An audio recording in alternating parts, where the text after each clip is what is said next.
Sa isang buhay na puno ng gutom at paghihirap, sa bawat patak ng pawis at sakripisyo, may isang ina na handang gawin ang lahat para sa kinabukasan ng kanyang pamilya. Paano nga ba sukatin ang halaga ng isang sakripisyo? Tunghayan natin ang kwento ng pagmamahal at kahulugan ng pagiging isang ina. O siya, mag-break ka muna. Kanina pa tayo naglalakad, baka gutom ka na. Tsaka mo na tapusin yan pagkatapos mong kumain. Sige po ma'am, kanina pa rin po akong gutom.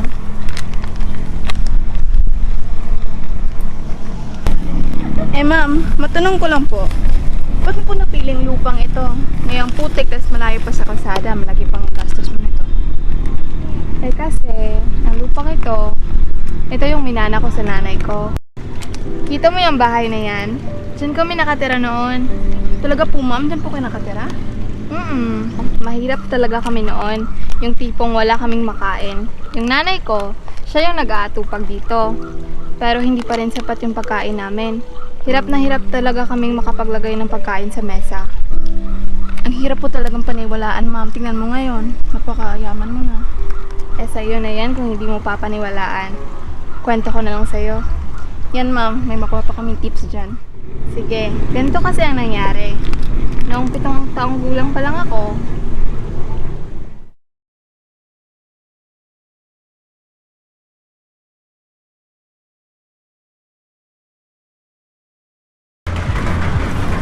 O anak, Laura, tapusin mo na yung almusal mo at baka mahuli ka pa sa klase nyo. opo ma.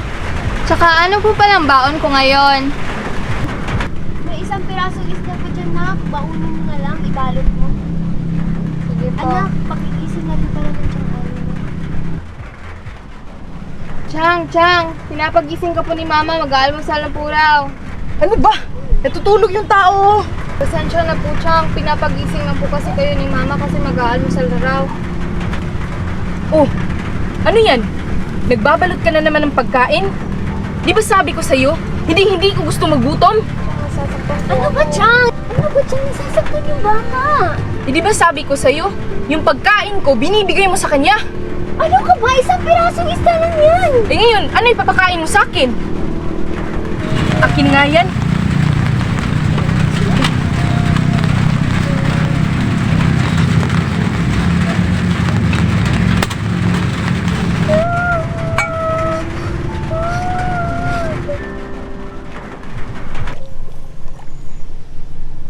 Ma, malapit na po pala yung birthday ko. Oo nga, anak eh. Di malilimutan ni mama yan. Saka nga pala, may surpresa ako. Talaga, ma? Mm-hmm. Kahit soft drinks lang at pandesal lang sa birthday ko. Huwag kang mag-alala, anak. Pag marami yung ani natin ngayon, bibili tayo ng maraming ganyan. Talaga? Promise mo yan, ah. Oo naman. Ikaw pa, mahal na mahal kita yun. Alam mo, ma, paglaki ko, gusto kong bumili ng cake at maranasan yung birthday na katulad nung kang Ate Sheena. Yung maraming handa. Anak, pagbutihin mo lang yung pag-aaral mo. At magagawa natin lahat yan.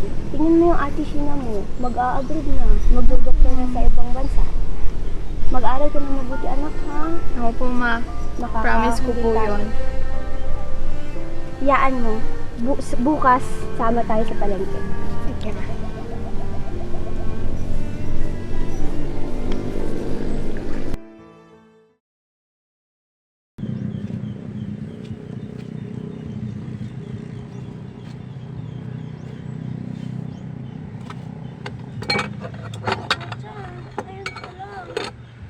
O ano? Magagalit ka? Huwag mo kung matanong-tanong ah. Oh, asan yung pagkain ko? Ikaw bata ka. Inubos mo naman yung ulam ko. Pupusak lang yung bata. Chang! Chang, huwag mo sagdali. Huli ka rito. Chang! Chang! Aray ko, Chang! Huwag mo sagdali yung bata, Chang! Bis ka! Aray ko, Chang! Ah! Aray ko, Chang! Aray ko, Chang! Sige na anak, kumain ka na. Pasensyaan mo na yung ulam natin ha. Opo, mama. Maraming salamat po talaga. Tsaka Tsaka po pala ma, sabi ni ma'am ko, kasali daw po ako sa scholarship program ng mga atleta. Mabuti naman anak, alam mo namang hindi kaya namin pag-aralin ka ni Chang Ani mo. Makakatulong na din yan sa'yo. Ano nga palang sports ang pinagsinalihan mo anak? Running po ma, nagpa-practice nga po ako araw-araw eh. Mabuti naman anak. O sige na, pupuntahan ko pa si Aling Neneng, maitatanong ako sa kanya. Aling Neneng? Oh, Pena, ba't naparito ka? Gusto ko sanang magtanong tungkol dun sa pamigay ni Kapitan sa mga magsasaka. Nais ko sanang magpalista, Aling Neneng. Ng pena, pasensya na po talaga. Marami pong nakalista kasi paunahan po ito. Di ba pwedeng idagdag na lamang kami dyan, Aling Neneng? Pasensya ka na talaga, pena.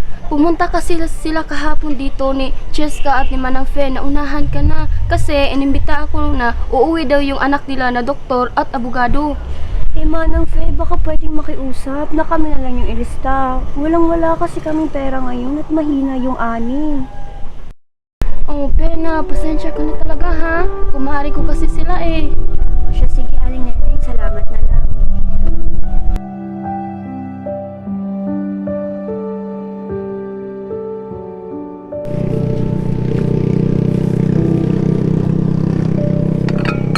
Oh, ano to? Inubos niyo naman ba yung pagkain ko? Pagod at puyat ako. Tas ito lang ang nadatnan ko. Pasensya na po siya. Tumahimik ka. Hindi ikaw yung kinakausap ko. Ichang, alam mo naman kasing naghihil ninyo, di ba? Halos lahat ng pangkalahatang pananim natin namatay eh. Ang bagal-bagal niyo kasing kumilos. Kung tinutulungan mo lang sana ako sa pag-aani, Tarantado ka pala eh. ikaw pa nga tong umuwi ng lasing, ikaw pa tong galit. Alam mo, Chang, nagtitiis na lang ako eh. Sa binabatong mo sakit sa amin. Pag-aararo, hindi mo ako tinutulungan. Ni pag-iigib ng tubig ulan, hindi mo nga ginagawa kasi ang tamad-tamad mo. Yung anak ko, Chang, hindi na nakakapag-aral ng maayos dahil sa pag-a-absent. Nakatulong sa akin sa pagsasaka. Ano bang silbi mo? Kung tutusin, palamunin ka lang rin naman. Ma, Ewan ko nga sa inyo. Pupunta na lang ako kina paring Kokoy. Buti pa doon, may matinupang pagkain.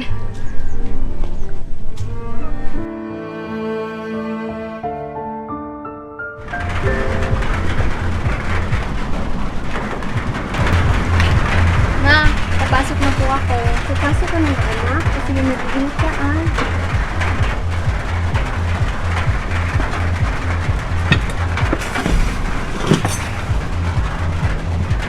Umiingat ka anak. Mauna na po ako ma.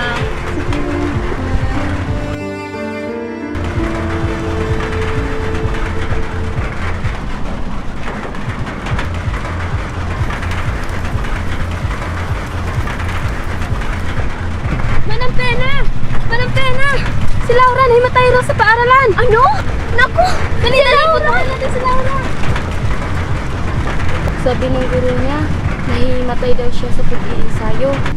Ang tamlay-tamlay niya raw. Sayang talaga, aalisin si Laura sa pagiging atleta. Nag-aalala kasi ang guro niya sa kanyang kalagayan. Pasensya na talaga, Mari. Tamlay na talaga itong si Laura. Wala naman kasi kami ibang makain, kundi asin, kamote at toyo lang. Mare, ano ba sustansya niyan?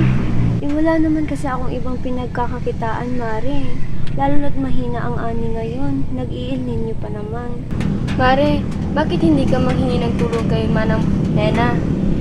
Alam mo kasi, Mari, simula nung namatay si Aton, hindi na kami itinuring na pamilya ni Nena. Wala na bang ibang paraan dyan, Mare? Hindi ba't nag-a-abroad ang kanilang anak? Oo, Mari, yung doktor na anak ni Nena, si Sheena. Diba napadaan ito ng araw? Baka naghahanap sila ng katulong na dadalhin sa States. Nahihiya kasi ako, Mari eh. Pero sige, susubukan ko para kay Laura. Oo, Mare, baka makatulong ito sa inyong kinabukasan. Tao po! Tao po!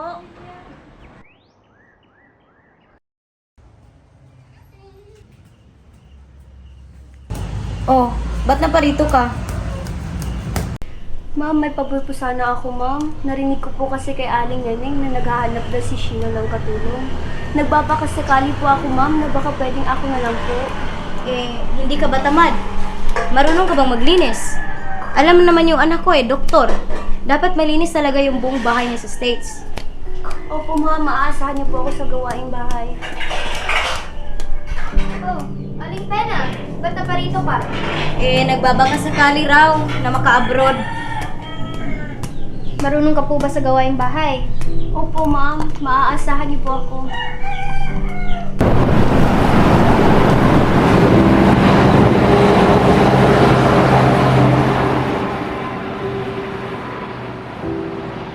Hello, ma.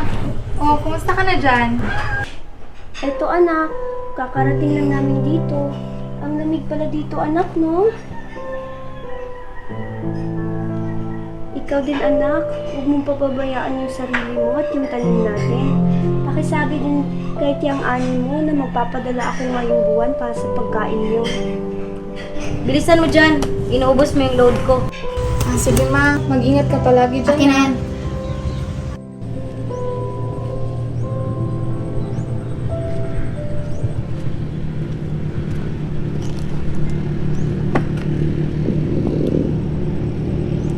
Oh, anong tingin-tingin mo dyan? Babakasakali lang po. Nagugutom na po kasi ako. Makakain ka lang pag tapos na ako. Doon ka mahintay sa tabi.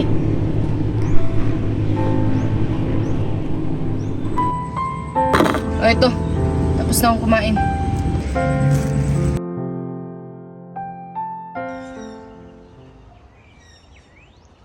Ma, kumusta ka na dyan?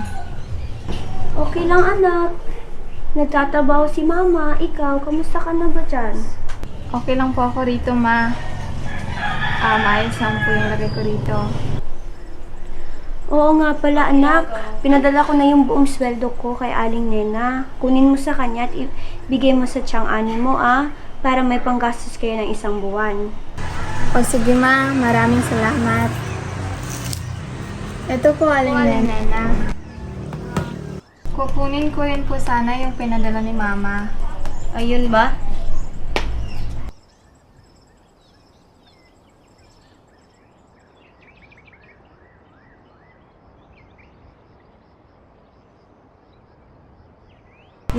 Eto. Salamat po.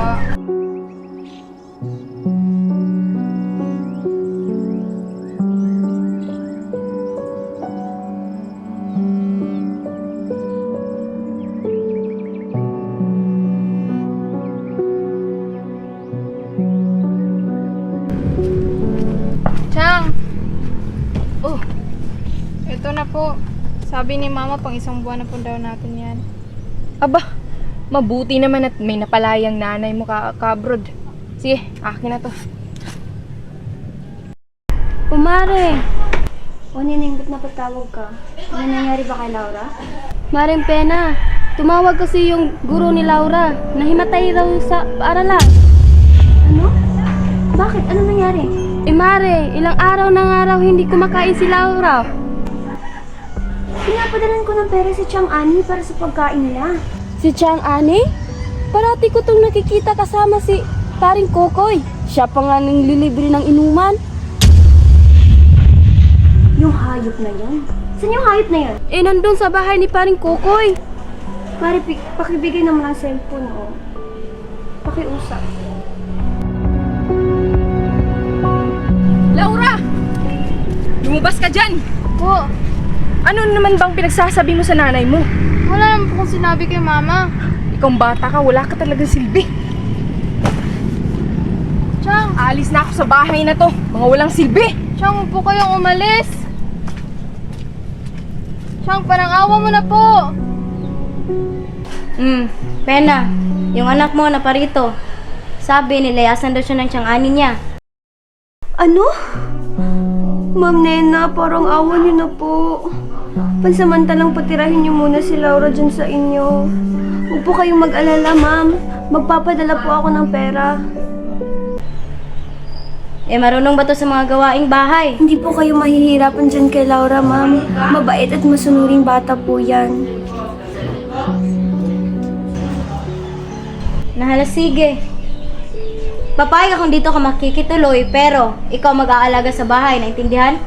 Opo, auntie. Huwag mo kumaanti-anti.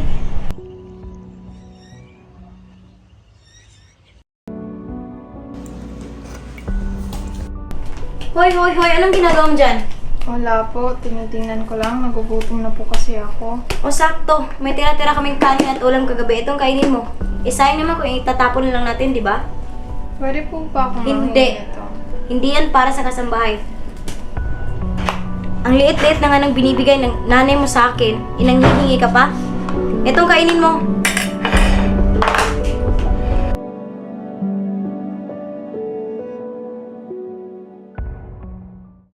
Laura, pagkatapos mong labhan yung mga damit ko, ay masahihin mo ako. Opo, manang nena.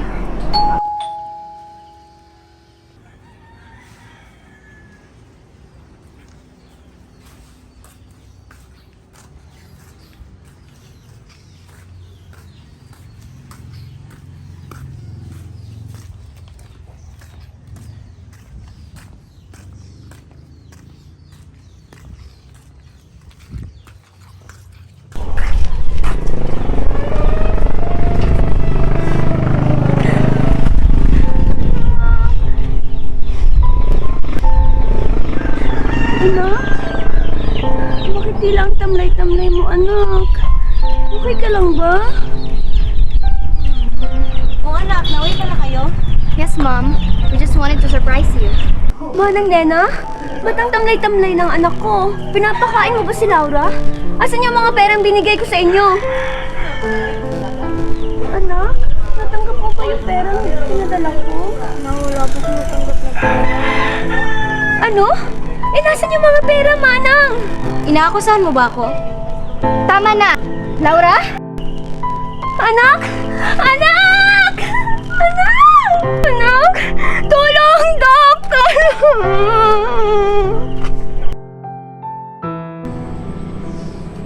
Laura, anak? May pasalubo ako sa'yo, anak, oh. Alam ko magugustuhan mo ito. Anak, hindi ka ba masaya nung nandito na si Mama? Ano ba, ma? Ano bang akala mo? Na ganun-ganun lang? Anak naman, ba't ka nagkakaganyan, anak? Ma naman! 2 taon mo ko iniwan sa Pinas. 2 taon akong gumigising na gutom. Natutulog ng gutom at nagtatrabaho ng gutom. Mainiwan mo ko. Sa iniwan, anak, alam mo naman na ginawa ko lahat ng yes para sa'yo, anak.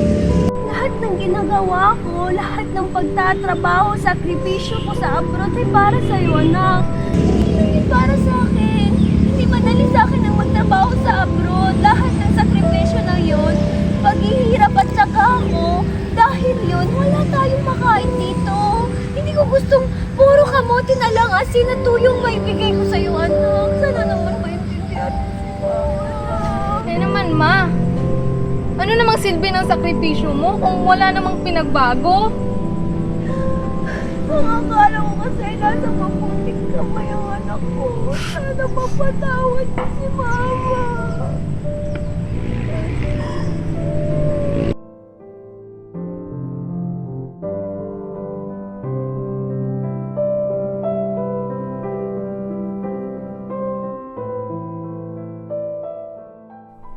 Eh, ang hirap po pala ng pinagdaanan niyo, ma'am.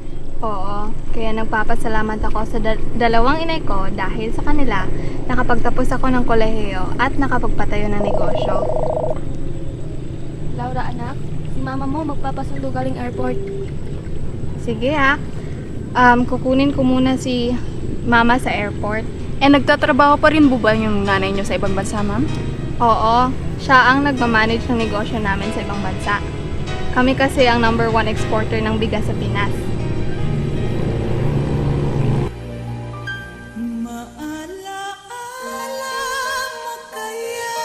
Dito, audio, take 1, action. Ano? Manang Laura, parang awan na po. Ay, Lights, camera, action.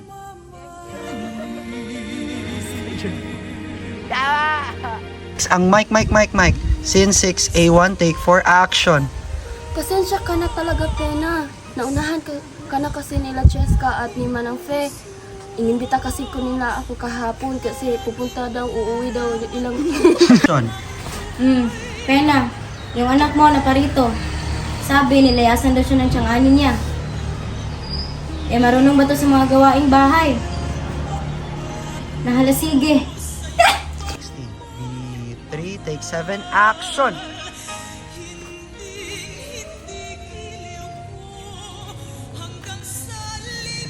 Oh anak, nauwi pala kayo?